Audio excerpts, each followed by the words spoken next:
नांदेड जिल्ह्यातील तमाम राजकीय मंडळींचं लक्ष लागून असलेल्या नायगाव तालुक्यातील नरसी सेवा सहकारी सोसायटीवर सलग दुसऱ्यांदा भाजपाचा झेंडा फडकला असून फेर मतमोजणीत आपलं पॅनलचे प्रमुख श्रावण पाटील भिलवंडे यांना न्याय मिळालाय। नरसी येथील सेवा सहकारी सोसायटीच्या पंचवार्षिक निवडणुकीसाठी दिनांक 16 मार्चला निवडणूक प्रक्रिया पार पडली असून त्या दिवशी 418 पैकी 388 मतदारांनी मतदानाचा हक्क बजावला होता। त्याच दिवशी रात्री उशिरापर्यंत मतमोजणी होऊन श्रावण भिलवंडे यांच्या नेतृत्वातील आपलं पॅनलला केवळ 5 जागेवर विजयी घोषित करण्यात आले, तर त्यांचे प्रतिस्पर्धी गावकरी विकास पॅनलला 8 जागेवर विजयी घोषित करण्यात आलं होतं। मात्र श्रावण भिलवंडे यांनी महिला उमेदवार खतिजाबी इस्माईल सय्यद आणि VJNT उमेदवार जनाजी खनपटे विरुद्ध पांडुरंग बागडे या 2 जागेची फेर मतमोजणी करण्यात यावी म्हणून त्याचवेळी नियमानुसार अर्ज करून फीस भरली होती। मात्र निवडणूक निर्णय अधिकाऱ्यांनी केवळ एकाच महिला उमेदवाराची फेर मतमोजणी करून समान मते पडल्याचं जाहीर केलं। त्यानुसार ईश्वर चिठ्ठी काढण्यात आली। त्यात श्रावण भिलवंडे यांच्या पॅनलच्या महिला उमेदवार खतिजाबी इस्माईल शेख यांना विजयी घोषित करण्यात आले। त्यामुळे त्यांचे संख्याबळ 5 वरून 6 वर पोहोचले।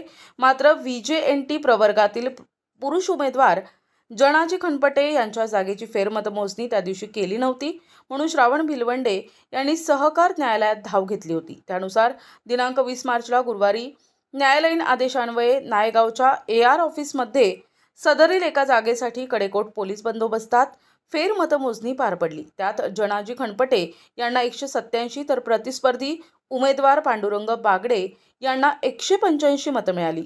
जनाजी खनपटे यांना 2 मते जास्तीची मिळाल्यानं निवडणूक निर्णय अधिकारी हे त्यांना विजयी घोषित करण्यात आले आणि श्रावण भिलवंडे यांच्या नेतृत्वातील आपलं पॅनलनं बहुमताचा आकडा गाठला आणि 13 पैकी 7 जागेवर दणदणीत विजय मिळवत सेवा सहकारी सोसायटीवर पुन्हा आपलं वर्चस्व निर्माण केलं। ईश्वर चिठ्ठीने आमची महिला विजयी झाली आणि या ठिकाणी आमचा नागेश्वर SC मतदारसंघातला नागेश्वर 1 मताने निवडून आला होता। त्यांची काउंटिंग आमच्या विरोधी उमेदवारांनी केली, फेर मतमोजणी केली। त्या ठिकाणी 1 मताने निवडून आलेला आमचा नागेश्वर पुन्हा 2 मतांनी निवडून आला आणि आमची जे VJNTचा जे आमचा जनाजी खनपटे होता त्या ठिकाणी त्याची मागणी केली होती आम्ही की याची पण रिकाउंटिंग करा, हा पण आमचा उमेदवार निवडून येणार आहे असं आमचं सर्वांचं मत होतं। परंतु काही अधिकारी काही राजकीय प्रेशरमुळं त्या ठिकाणी रात्री 12-1 वाजेपर्यंत आम्ही हा हट्ट धरला असताना सुद्धा त्यांनी काउंटिंग केली नाही। म्हणून आम्ही या ठिकाणी माननीय जिल्ह्याचे उपनिबंधक DDR साहेब यांच्याकडे 18 तारखेला आम्ही एक अर्ज केला, सर 17 तारखेला अर्ज केला।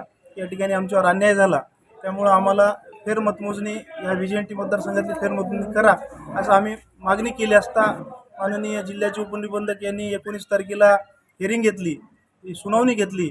त्या विरोधी उमेदवाराला आमच्या विरोधी उमेदवाराला सुद्धा त्या ठिकाणी त्यांनी बोलवलं, आम्हालाही बोलवलं, दोघांचे मत ऐकून घेतलं आणि काल त्यांनी निर्णय दिला की 20 तारखेला या ठिकाणी तुम्ही सर्वांच्या उपस्थितीमध्ये जिल्हा उपनिबंधकाचा एक प्रतिनिधी, सहाय्यक निबंधक, तालुक्याचा AR आणि त्या ठिकाणचा RO अशा तिघांच्या उपस्थितीमध्ये या ठिकाणी मतमोजणी करा असे आदेश दिले आणि त्या आदेशानुसार आज 1 वाजता आमचे निवडणूक निर्णय अधिकारी माननीय होनराव साहेब आज या ठिकाणी मतमोजणी केली आणि त्या मतमोजणीमध्ये फेर मतमोजणीमध्ये CCTVच्या कॅमेऱ्यामध्ये या ठिकाणी व्हिडिओ कॅसेटमध्ये या ठिकाणी पेटी काढली, पेटीमध्ये या ठिकाणी रितसर मोजणी केली। मी स्वतः त्या ठिकाणी मतमोजणीला मी होतो मध्ये। या ठिकाणी अतिशय पारदर्शकपणे मतमोजणी झाली आणि या ठिकाणी आम्ही आमचे जवळपास 5 मतं त्या ठिकाणी आमच्या विरोधी उमेदवाराचे 5 मतं जळालेले असताना सुद्धा त्यांनी त्या ठिकाणी ग्राह्य धरले होते। आज ते 5 मतं त्यांनी बाद केले, त्याच्यामुळे आमचा उमेदवाराला 187 मते पडले आणि आमच्या विरोधी उमेदवाराला 185 मते पडले आणि 16 मते बाद झाली। त्यामुळे आमचा उमेदवार 2 मतांनी निवडून आला आणि खऱ्या अर्थानं या ठिकाणी आम्हाला न्याय मिळाला।